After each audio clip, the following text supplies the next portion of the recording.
You know, there are really just two kinds of videos that are popular on the internet, and we are too morally sound to do the one kind. So I thought I would start. And we don't have any cats for the other kind. Well, so yes, really no, but stuck. there's a third kind then, Steve. I forgot about the cat videos. And that is the unboxing videos. And God. Oh, yeah. This package just, I'm not going to turn it this way because it has my address on it. And you know how the crowds would line up out there if they found out where you lived. Yeah, That's right. You'd never have a moment's peace. So anyway, this is an unboxing. I just got this from this company that some of you may have heard of called Amazon. And I already cut it open. So I use this great knife that actually, I think a long time ago, one of our members sent me this because he found out that I had accidentally set my Leatherman tool down on top of a gas pump at a gas station and had driven away without it. Why I was taking out my Leatherman tool while pumping fuel, that's a longer story that I can't go into now. But anyway, so I used this beautiful shiv. It's a Leatherman wave, and cut open the box already. So you missed that part of the video. And this, we're going to open it here. They have this awesome inflatable stuff here that, hang on a second. Oh, yeah. Yes, that'll blow the mics right out. Okay, and then here we go. This product, I have never actually seen one of these in person before. This is the Onyx Books Nova Pro. Books is spelled Boox. And it is a reading device that is not a Kindle. I already have a Kindle. It's akin to a Kindle. And so anyway, as you can see in this, Nook. It's like a guy in a tuxedo, but I'm taking the tuxedo jacket off here. Oh, okay. And let me just flip this open. I'm not going to take you into the whole thing. We're not going to read the warranty. Here we go. Okay, there we go there. This thing, by the way, it doesn't natively work with Kindle books, but it does work with my favorite reading app, which is called Scribd, SCRIBD.com. And this is it. Ooh, sleek and slim. Lovely. And I'm just going to do the one other part that everybody does in these screen. Unboxing videos. Here we go. Let me see if I can get the sound. Uh-oh. Of the wrapper? Yes. And there we go. Oh, it's thin, it's sleek. You can draw on it. I don't know if you can see that. I'm getting out of the depth of field. Why can't I do that with my Kindle? And it's got a pen. I don't have the pen's in the box, but it's got a pen so I can draw on it. So this is what I'll be using to listen to audiobooks, to take notes. And frankly, on future shows, I will take notes for the show instead of using what I've been using here, which is this tiny little legal pad. I'll be taking notes on the new Onyx Books Nova Pro. Can I inject something? No, please. Whose show is this anyway? Go ahead. That's up for debate.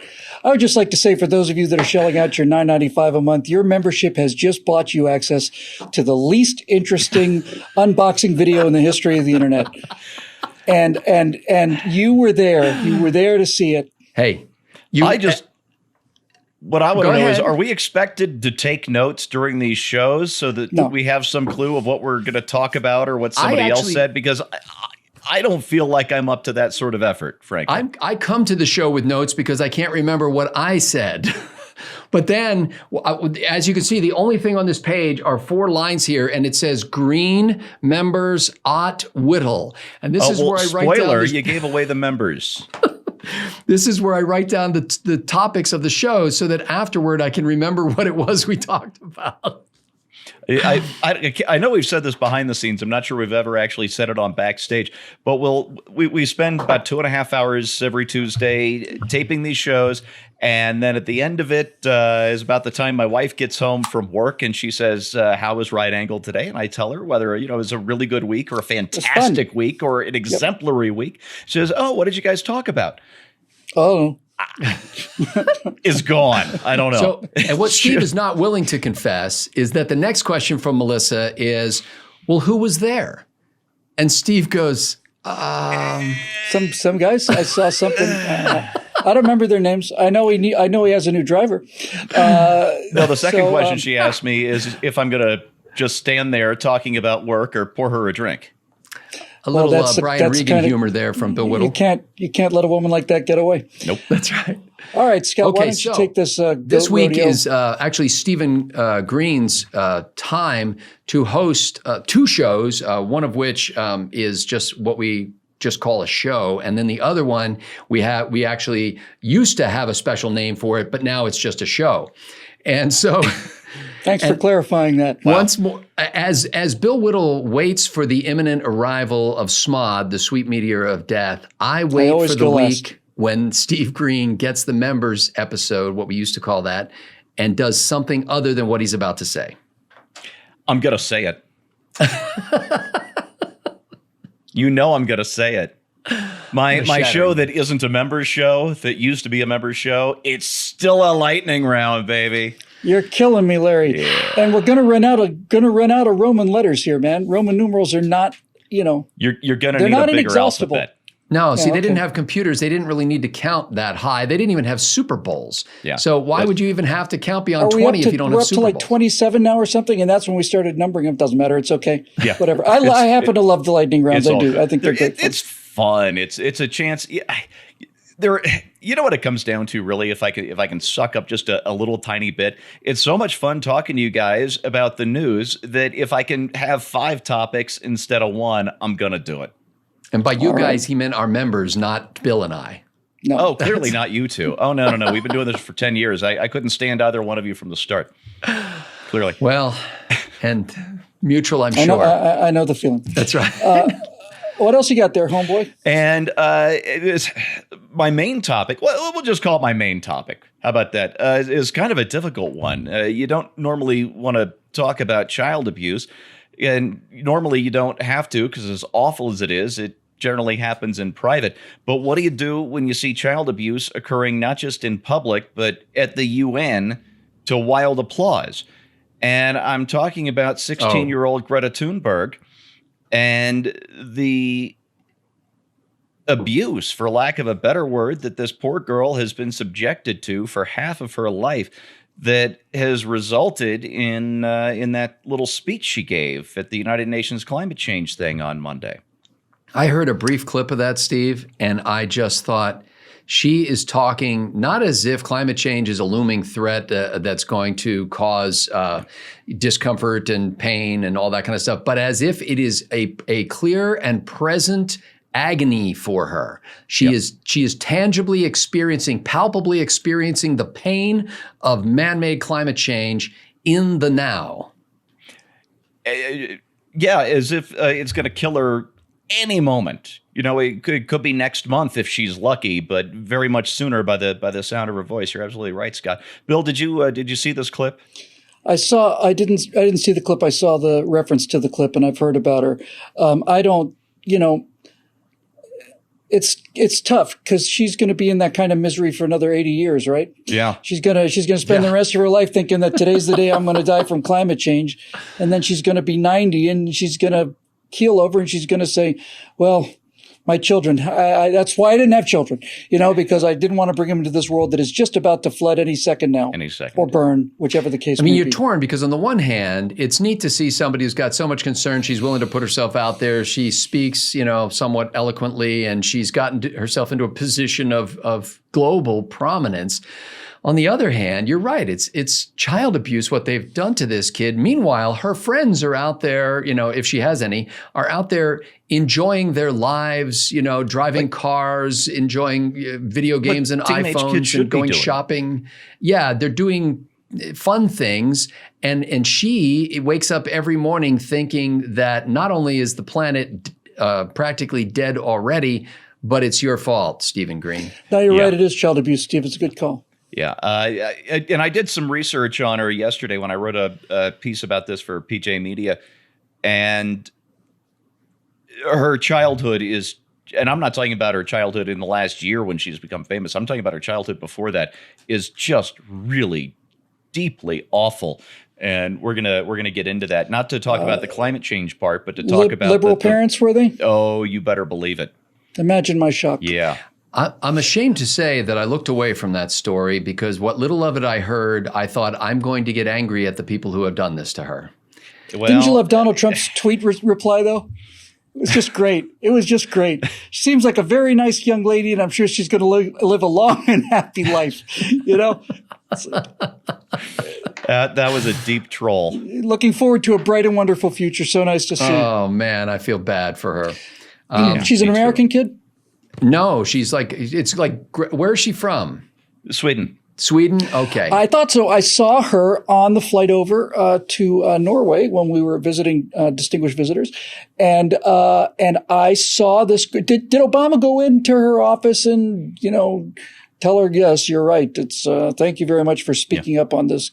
Oh, you didn't see her on the flight. You saw her on the TV on the flight. No, sorry. Yes, precisely. Yeah, okay. Yes, sorry. Oh, yeah. She got a meeting with Obama, and Obama said, wow, I'm so proud of you for doing the work that the grown-ups won't, or something along those lines. For God's sakes, does this ever end?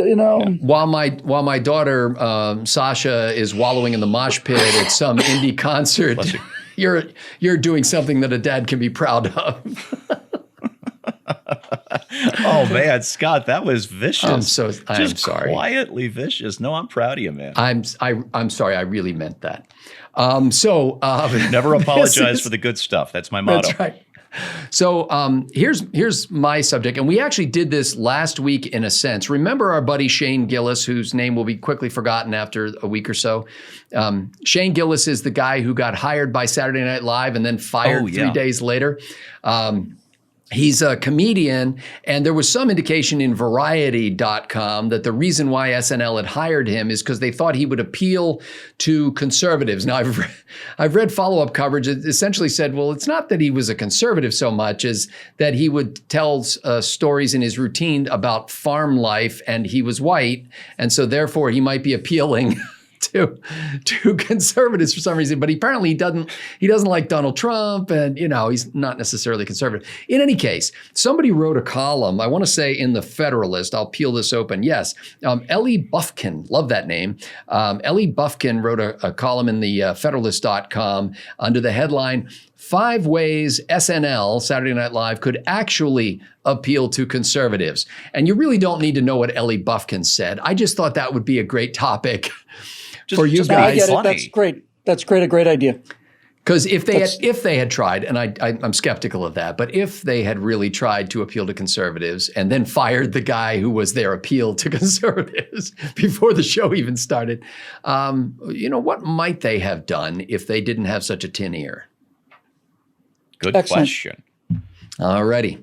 So Bill Whittle, this is your chance. The spotlight is on you. Don't blow it.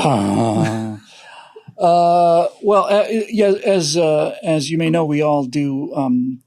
When we finish taping, we take a small break for lunch and maybe a shower or something, and then immediately after the taping, we begin to research next week's shows. Yes, and pretty much 24/7. Yeah, pretty much. So I have decided after long and deep reflection that I want to do 2 tweets, which come to us from the pages of Instapundit. That out of control rag. Here's Insta what? I'm sorry. You know who I'm talking about. Edited by Steve Green occasionally. There's two tweets I think are just worth looking at, and this is the only thing I can think of that connects them as the 2 tweets. The first one is from Melissa Barnett, who's basically saying, this week dumpsters were filled with books that should have left decades ago and replaced with engaging, relevant, culturally diverse literature. And they looked what was in the trash, and it was 1984 and Hiroshima and Frankenstein, Slaughterhouse-Five, apparently. They threw those away? Classics. You can't get rid of Vonnegut? No. These dumpsters are filled with books that should have left decades ago. What's the matter with you guys? Those books were written decades ago. There's no reason to keep them. Now we have engaging, relevant, and culturally diverse literature, such as... I don't know any of that kind of thing. Yeah, nobody does because it doesn't exist. And then the second tweet is actually just a symptom of the times. When I say the times, it's like watching the rest of the world slide down the cliff and some of us just kind of hanging on by our fingernails. And this other one is a tweet from a guy named Adam Trahan. There's a website called The Conversation. And this is The Conversation's editorial position. It's time to ban climate denialism in the media, says The Conversation. It's time to ban them.